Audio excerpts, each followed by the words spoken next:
Chrysler, a car company which is now renowned by every single automotive journalist and every single person that's into cars as a dying, failing car company. But this video isn't just about Chrysler. It's also about Jeep and Dodge, two other car companies which Chrysler is closely affiliated to and has been for some time. Now, it's hard to pinpoint Chrysler's decline, like where specifically did it happen? There are several theories regarding this issue. If you look at sales, you would say around the late 2010s, when the Chrysler PT Cruiser wasn't hitting it for a lot of people anymore. They weren't selling a lot of cars, they were discontinuing models off and on, and just their cars weren't selling well and people really weren't buying them. And why was that? Well, it was a lack of identity. Chrysler before had been a semi-luxury car brand, like Lexus or Acura, right? Like, decently luxurious. But nowadays, people didn't really know what Chrysler was. But I would say with confidence that the decline of Chrysler started in 1999 when they decided to discontinue Plymouth. Now, the reason why Plymouth was discontinued was because of a lack of identity. They've tried several times to bring Plymouth back, right? Tell people, remind them what Plymouth is all about, specifically the Plymouth Prowler, an attempt to make a car that was essentially everything Plymouth wanted condensed into a super weird-looking roadster thingy. But this video isn't on that weird car. But the issue lies not with the Plymouth Prowler, but rather with the other Plymouths that were sold along with it. The Plymouth Neon, there was nothing really special about it. There was a Dodge Neon, and I believe even a Chrysler Neon for a little bit there. Just your cheap, average, everyday car. The Plymouth Breeze was the luxury car, the car that tied it all together, the true cream of the crop, the top of the Plymouth Pyramid. And then the Plymouth Voyager, this minivan, which is essentially a Chrysler Town & Country, or, Dodge Grand Caravan as we know it today. These cars were essentially all generic. They were essentially just a dumping ground for all of the ideas that Chrysler and Lee Iacocca had. Plymouth was just supposed to be the base brand, just the average car that you get when you can't afford a Dodge or a Chrysler. Nearly every single Plymouth was a product of something else, right? You had the cloud cars, the minivans, the neons. All of these cars, and of course the K cars, had their own variants for other Chrysler brands, which a lot of times were extremely popular compared to the Plymouths, which were not so popular. Until the Plymouth Prowler. The Plymouth Prowler was supposed to determine the future of the brand. Sportiness, functionality, just weird, new shapes. And it was supposed to help the brand. But in the end, it ended up hurting it more than anything else. The way the totem pole at Chrysler worked is you had Chrysler, the top brand, the cream of the crop, the best brand you could ever have, the most luxurious brand. Then you had Dodge. Dodge was kind of in the middle, It's kind of like a Toyota Avalon. It's basic, but it's sporty, right? Keep your mind on that. And then you had Plymouth, whose entire job was just to give you the cars that they could have, but at a cheaper price. So you'd go to the Chrysler dealership, you'd ogle all the cars there, then you'd go to the Dodge dealership, you'd admire the sportiness, and then when you went to actually buy your car, you'd buy a Plymouth version of those cars for cheaper, even though performance and comfort were decreased. But the issue was, by the 1990s, being cheap wasn't good enough anymore. You couldn't just be a cheap brand. You had to be economical, you had to be fun, you had to be sporty, you had to be interesting, you had to be something. Dodge already had its niche. It had sportiness. And yet Chrysler decided that the niche for Plymouth, it could have been being economical, could have been any of that stuff, and they chose sportiness.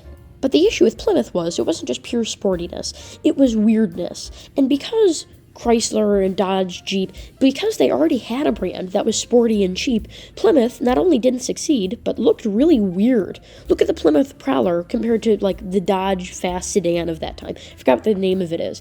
I mean, one of these just looks like your normal average fast sedan with some red racing stripes, and the second one just looks like this weird thing. That became the reputation that Plymouth had. It was either the cheap, crappy car that no one wants, or the weird, crappy car that no one wants. This identity crisis led to buyers no longer being able to associate with the brand and end up just buying something else entirely like a Chrysler or a Dodge. This is why sales declined and why Chrysler ended up killing it. So they killed Plymouth. Now, when they killed Plymouth, I'm not saying, they didn't have enough cars so they died, or there wasn't an entry-level brand so they died.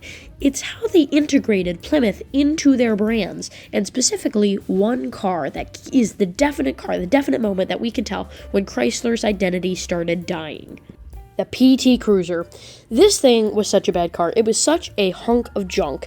The interior quality was so bad. Chrysler was so cheap when developing this that they made the dashes interchangeable from one side to the next. So in European markets, they wouldn't even have to change it that much. They just, drill the door to the glove compartment shut and then move the gauges over to the other side, and then boom, it's easy. That way they don't have to make two panels, right? They didn't even want to wire a lot of wires into the door panel, so they just put the window switches all in the center console so everyone can get to them even when you lock it.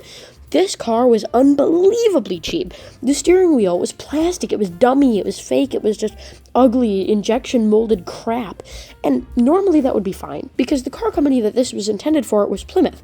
And yet they gave it to Chrysler. This is how Chrysler died. Colonialism. They were colonized by this crap, this unbearable garbage coming from Plymouth, or that was intended by Plymouth. And it's not just Chrysler either.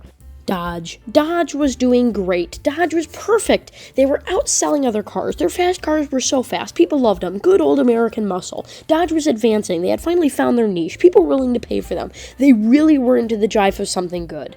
Except for the fact that the entire time, Dodge was being weighed down by these crappy, shitty economy cars, like the Dodge Avenger, the Dodge Dart, the Dodge Caliber, all these crap cars. Now, the reason why they had to be funneled to Dodge, which was, this new performance brand, this new American muscle brand, was because there was no Plymouth. There was no dumping ground anymore. These cars had to go somewhere, and it appeared that they had to go to Dodge. A lot of these didn't even have performance versions. They were just economy cars. And that was a bad thing for Dodge, because they weren't just economy cars anymore that may be fast. They were a fast car company being weighed down by these absolute chonkers. Dodge, a performance car company, where people, let's be real, when you think of a Dodge, do you think of a Dodge Dart, a Dodge Neon?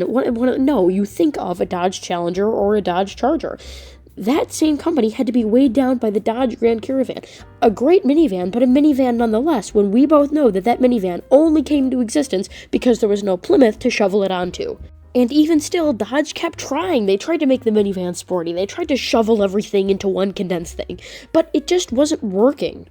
These crappy cars were dragging Chrysler and Jeep and Dodge down into the depths of hell, where they were screaming, let me go, let me free. They just could not escape from the mighty grasp of crappy economy cars.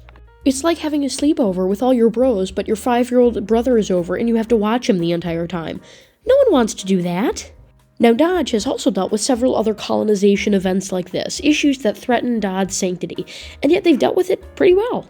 Think of the ProMaster and those series of vehicles, these performance trucks and vehicles. They used to be called Dodge Rams. I could buy a Dodge Challenger SRT4 or a Dodge Ram ProMaster white van off of the same website.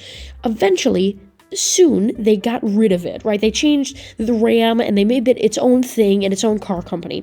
That's what they need to do with these crappy cars. And don't get me wrong, I'm not crapping on these cars. I'm not saying anyone who owns a Dodge Caliber is a piece of shit. I'm not saying that. These cars are all great in their own aspect. The Dodge Avenger was nearly fine. The issue was that they were Dodges, that they were Chryslers, that they were just dragging them down. To illustrate my point one last time, because I keep repeating myself, imagine you just bought yourself a brand new Lexus LX 600 HL. You love that car. That car is a hybrid. It's long. It was like $200,000. It's the nicest car you've ever seen in your life. And you go to this cafe and you're just sitting down, drinking your coffee, staring at your brand new car. When all of a sudden this man comes up to you and he says, "It's beautiful, isn't it? My new car is just so beautiful too." And you look over to see what car he has. And you see this, what is essentially a Lexus Toyota Yaris. You get back in your car, you sit down, and you slunch to the bottom of your seat, because you know that thing ain't a Lexus. And at that moment in time, that guy had just the same, impressiveness with himself that you had when you probably worked really hard for that Lexus. Now, this is where the story gets a little bit weird, because it sounds like I'm saying, well, poor people just make rich people feel weird when they buy cheap cars that are actually the nice cars. That's not the point that I'm making at all. The point that I'm making is that the dilution of a brand is bad, and that guy who just bought a Lexus is unlikely to buy another Lexus because he knows that this is the cars that they're making. That's what a person who drove a Chrysler 300 or a Chrysler Cirrus must have thought. No, not the Cirrus. What was it called? Can't remember the name of it. The Concorde, a Chrysler Concorde, looked over and then he saw a PT Cruiser and someone smiling at their car saying the same thing. The dilution of a brand is never a good thing.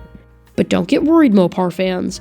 I have a solution, and today I'm going to present to you what I think we should do to rescue not only Chrysler, but Dodge as well. These two car companies, we need to bail them out. We need to start the engine and get them out of these tire, indents in the warm grass that they've been in for centuries. But But there's an issue that we have. We don't really have any resources. We only have 2 car companies. We have Jeep, which it's okay. We have Fiat, which we can pitch some parts off of, but we've already kind of beaten that horse to death with making all the foreign, Fiat Jeeps, actually. So we've already kind of beaten the dead horse here. If only we had more stuff to work with. If only we had some well-developed foreign brands that we could mooch off of and bring their cars to the United States, without people really noticing. Man, that would be just so nice. That's right, sports fans. I'm saying we bring in foreign cars. Now, here's where all the Mopar fans get angry. Guys, I don't think you understand this. We have no money. We have no money. We have no room. We have no seats in the room. We have no place in the chair, okay? It's very hard and expensive to develop new cars, so until we can actually do that, we need to reintroduce models as quick as we can using foreign imports. Now, with the new administration, I would say, since we're an American car company, we probably have an edge over a lot of other American car companies and could probably work out a deal on the tariffs, at least for now, so that's not really an issue. Alright, well first let me introduce you the new product lineup. I'm just going to say it out loud and then we're going to go through one by one. The Chrysler Concorde, top sedan, Chrysler 300, under that Chrysler 200, under that Chrysler Cirrus, slightly under that, the Chrysler Town & Country, Pacifica, and then Aspen. Perfectly good vehicles which will really help to jumpstart this car company again. Also, with the magic of AI, these have actually been brought to life, so look forward to that. The Citroen CX-5 will be used for the Chrysler Concorde. It's very big, it's perfect, and it can be used as a sedan. Here is the Chrysler Concorde. It carries over a lot of the styling units from the Citroën, but it has enough American in it to make it look modern. It also uses Chrysler cues to make it look just like part of the family, and it's also more crossover-y than sedan. So instead of just being your average sedan, it will kind of be more like a wagon hybrid. That way people that don't really want sedans can be tricked into buying one anyway. Now this next one is going to be really extremely controversial. The Alfa Romeo Giulia will be playing the all-new Chrysler 300. So why an Alfa? Well, why not an Alfa? It's already here in the United States. We already have the means of production for that in the United States, or at least some parts of it. Why not just turn it into the new 300? It can hold a Hemi V8 just like any other chassis can. All we need to do is give it some hips and some extensions on the sides, make it a little bit wider, and perfect. It would make the perfect 300. It's exact approximate size and weight now that we don't make the 300 anymore. It's perfect. The new Chrysler 200 will be played by the Peugeot 508. Now, since Chrysler moved really extremely, if they were in 5th gear, they were in 1st, in really down market when the PT Cruiser got introduced, now we're bringing them up market, right? Definitely. We're shooting them off into space. The all-new Chrysler 200. The perfect family sedan if you want one, a very luxurious car, but also kind of smaller than the other ones, like your Toyota Camry. Just your average, everyday, run-of-the-mill sedan. And the Fiat Tipo will be playing someone very interesting, actually. And you're going to hear a lot more about the Tipo, because it's a car that I really like, and it's a car that's easy to manufacture, and that's cheap. So give me a break. The Chrysler Cirrus. Now, the Cirrus is important because it's a small entry-level luxury car. Hints on the luxury. We're not going to do what other brands do. This isn't going to be a Mitsubishi Mirage. We're going to make sure that the small car stays luxurious. Leather interior, heated seats. Another thing that we're going to be doing to make sure that all these car companies don't interact with each other is less and less trim levels. We don't need 98 trim levels that are competing with each other. A top-level Dodge is basically competing with a medium-level Chrysler, and a bottom-level Chrysler is worse than a medium-level Dodge. It's ridiculous. We just need less and less trim levels. And essentially, if you're wondering, this entire SUV forecast, this lineup of 4, is essentially one big scarecrow. We don't intend people to buy a lot of them. We just have to make them, to make Chrysler seem like the lights are on. It's like when a family goes on vacation and they put automatic timers on the lights. We don't have to produce a lot of them. We don't have to advertise them a lot. People just need to go in the dealership and see cars in there. The new Chrysler Town & Country will be played by a Citroën Space Tourer. Now, this is interesting. This is the E version, by the way. This is interesting because many people are going to ask me, well, why don't you just use the Pacifica? Because I hate the Pacifica. The Pacifica is too sporty to be a luxurious Chrysler, and also, with modifications, the van has more room than the current Pacifica does. The van has more space to grow, and with just some redesigning, it could make the perfect family automobile. I don't think you realize how little is actually under that gigantic hood. We could definitely lower that, and also big windows. The big windows help for better visibility, which families will appreciate in a world in which we don't have any visibility anymore. See, a perfectly good Chrysler Town & Country. It's also extra long than the regular Town & Country, and also, because it's not based on the Pacifica, it looks like something new. This is keeping the Town & Country and the Pacifica separate, which is in our best interest, since the Pacifica is really crashing and burning right now. playing the Pacifica will be the Peugeot 3008. The 3008. It's just like your small average crossover. It's decent. It's longer than it actually looks.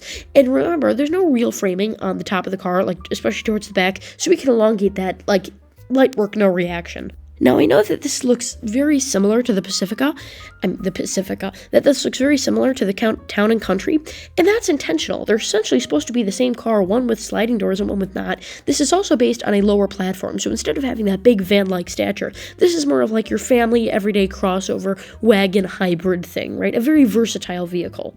And then the big boy Peugeot 5008 will be playing the all-new Chrysler Aspen. The Aspen is important here. The Aspen makes Chrysler cool again. You know, the Suburban and the Escalade, we're missing out on that, and that makes a lot of money, which I don't really think you realize. And with this all new Chrysler rebrand and all this buzz, I'm assuming this will probably be one of the best sellers out of the bunch.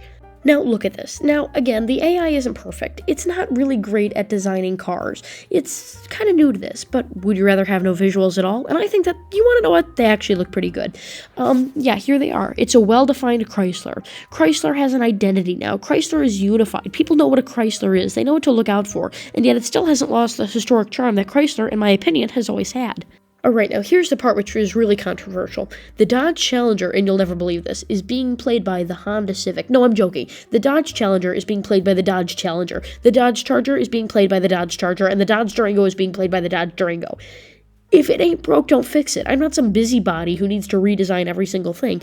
These are fine. There's no reason to change them. If the people like them, the people want to keep them, to hell with it. Let them eat cake. Just let them have the SUVs. Why should I care? It's just more money for us. Now, I kind of ragged on the Dodge Grand Caravan, but the idea of a sporty minivan is just too good not to pass up. So the current Dodge Voyager will become, the Chrysler Voyager will become the Dodge Grand Caravan. Doesn't that look so nice? You want to know what? AI videos, images are not perfect, but this one's pretty good, and I would totally buy that. The Peugeot 308 will be playing the all-new Dodge Hornet. It's just the Dodge Hornet, but it's not a crossover anymore. Why would we want a crossover? It's a hatchback. More important than that, it's a hot hatchback, a car with an SRT4 trim level, which people, I'm sure, could get behind, especially if it has a nice Hemi engine. The Fiat Tipo, with some minor modifications, will be playing the all-new Dodge Dart. The two cars can work in tandem, the Dodge Dart and the Dodge Hornet, and eventually, if we come up with another clever name for a Dodge that hasn't already been stolen, we can have a convertible too. Wouldn't that be nice? You can have a sedan or a hatchback, each with unique names, each with their own history, but each that are pretty decent and sporty enough, for your needs. I like that. Alright, here's one that's not popular. And I know it's not going to be popular, but here's the thing. I know it's going to sell well, and sometimes people's opinions don't really dictate sales. And I'm not doing this all out of sales. I don't have to defend myself. I made the video. You don't like it, you can make your own video. I'm not trying to be aggressive, but, The Jeep Renegade will be playing the all-new and previously hated the Dodge Nitro. Now, the Dodge Nitro is important because now, Dodge is just kind of a fun, just sporty car brand. This would make it like more of a fun car brand. Lean into that fun aspect. It's not just fast. It's not just sporty. It's also kind of off-roady. It's kind of entertaining. It's kind of wild. It's kind of interesting. I think that this would really help to bring some new people to the brand. Some teenagers where maybe instead of buying a Jeep, you buy a Dodge, and you just want a Dodge. You want a cool car. I think with four-wheel drive, a Hemi V8 could really do some wonders, especially in a car that small. That would really be something. Look at this lineup. It's all Dodge, it's all American, it's all sporty, it's all powerful, it's all fun. You still have your outliers. None of these new additions degrade the brand image or really degrade anything. They all just add to it. They add new elements, new spices. It's like cooking with food, just something a little bit new to jazz things up, especially that new Dodge Nitro. I really like this lineup, and it strengthens Dodge and just makes them a better car company. But you'll notice something in this thing. There's no cheap crap cars there. I personally like the Dodge Caliber. It wasn't a great car, objectively, but I like the shape of it. I like the design. Where's that? Where are all those cheap cars gonna happen? Where are they gonna go? We're not gonna sell any cars if all we make is performance and luxury cars. Just like a storm sewer opening after a hard rain, all those cars are coming back into New Plymouth. The Peugeot 508 will be playing the all-new. Now, ignore the tripophobic wheels. I think this looks pretty good. I prompt engineered for a while to do this. I made rules that it could set when designing cars, just to give Plymouth a design thing. Also, that Pentagon logo, it's coming back. I'm also keeping that little, tier LED light that's coming down. First of all, because it's cheap. Second of all, it makes us look good compared to Chrysler and Hyundai, which are just beating everyone's ass right now in the style category. And it just makes us look classy. I also like how the logo is on the hood, not embedded in the grille. That's another rule I set, because I think it differentiates us from other brands and brings back something that I think worked really well in the Toyota Corolla SE and XSE of the past. And the Peugeot 508's job isn't done yet, because it will also be playing the all-new Plymouth Avenger. Now, why? Well, the Plymouth Breeze is kind of like the Toyota Avalon. It's not really designed to be that much different from the Camry, just slightly more luxurious. So there's really no point in creating a whole different sedan and bringing a whole other one from Europe just so that we can create a slightly different car. Just add on a little bit bigger trunk, extend everything a little bit, make it more luxurious on the interior, since we're not having that many trims anymore, maybe one or two. Perfect. The Plymouth Avenger, it's fine. There's really nothing wrong with it. It's just a small little cheap car that is designed to look cheap against the Plymouth Breeze. This is your average everyday rental car, your Nissan Altima. You're not really going to look forward to having it, but, it's going to be fine for the time that you do.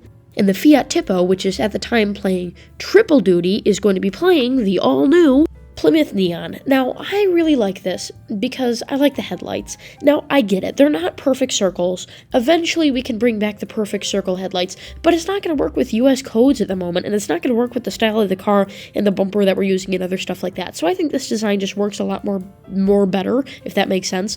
And it also just has, lights that are also circular and stuff like that. Also, again, don't look at the wheels because they're also pretty bad. But I think it looks pretty good. I think this is a nice sedan, there's a nice sedan element going here. I think it works well. The Peugeot 308 will be playing the all-new, and it is new, Plymouth Caliber. The thing that I like about this is that its headlights are vaguely circular, suggesting that it's related to the Neon, which kind of sort of is now that the Neon is bigger now. I really enjoy this. I think a lot of people, if the Caliber was made by Toyota, it had a better engine and it looked a little bit better, I'm sure that would have been the car of the year and the most popular car, and people would have loved it. Because I loved it as a Dodge, and it was pretty rough around the edges. The Peugeot 508 will be playing, again, another new car, the Plymouth Magnum. Also notice the difference in the headlights. This suggests that this is more of a higher tier model, and I like it. I think this should work. Give it a third row, a rear-facing third row, because believe it or not, you can still do that. I think a lot of families would like it. I think a lot of enthusiasts would like it. It could just be your everyday car. And just because it's a budget brand doesn't mean it has to be boring. We can still put interesting elements into the car, of course. So we can put like a sporty version of this in there if we're really feeling adventurous. Now here's where the Alfa Romeo tonsils comes back in. It's time for us to finally give this wandering, weird little booger of a car a home. And that home is, of course, with Plymouth. The Plymouth Cadet, or I haven't decided, the Plymouth Voyager. I like the Voyager name because it was like an original name, but I also kind of like the Cadet, so I set it as the Cadet when I was engineering the prompt, but I'm pretty sure I like the Voyager. Again, I think this would be perfect. Toyota CHR, Toyota HRV. This just makes more sense here. And again, it's not even that performance-oriented, the Alfa Romeo tonsils and the Dodge Hornet, the current version. None of them are really interesting. You may also notice, and you've probably already said this to yourself, Plymouth instead of Plymouth, like mouth. Yeah, I had to do that because of copyrights and stuff. But yeah, I like it, and I think it makes a lot of sense here. And also, it being more SUV-y, I think that would draw in a lot of people. That's just what I'm saying, though. Now, these images wouldn't be what they would look like. We'd have base models, we'd have lower trims, but I like it. Now Dodge can finally go out and be the performance brand that it wants to be. Chrysler can go out and move up market, and we can leave Plymouth with everything else. And I think that actually saw quite well, honestly. Now, again, I just want to close off this video with some remarks. I get it. A lot of the Mopar people aren't going to want foreign cars put in as Dodges and all these cars that they love.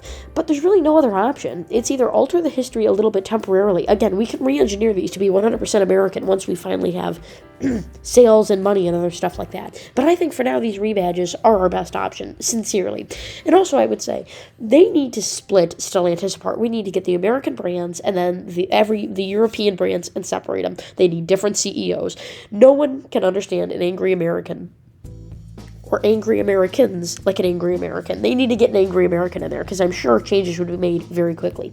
You know, they just don't, they look at America and they don't understand what we want. And I think that a lot of other people do. And I think that all these cars would enhance the true values of the car companies that they came from. And we get to restore Plymouth, which is kind of an upside, you know? And again, we don't always have to make 90 million of them. Even if they don't sell extremely well, if they sell at all, that's still pretty good. So yeah, thank you for watching. Don't forget to comment, like, and subscribe. And let me know what you would change in the comments, you know? And if you are a Mopar fan, how exactly angry are you with me? All right, goodbye.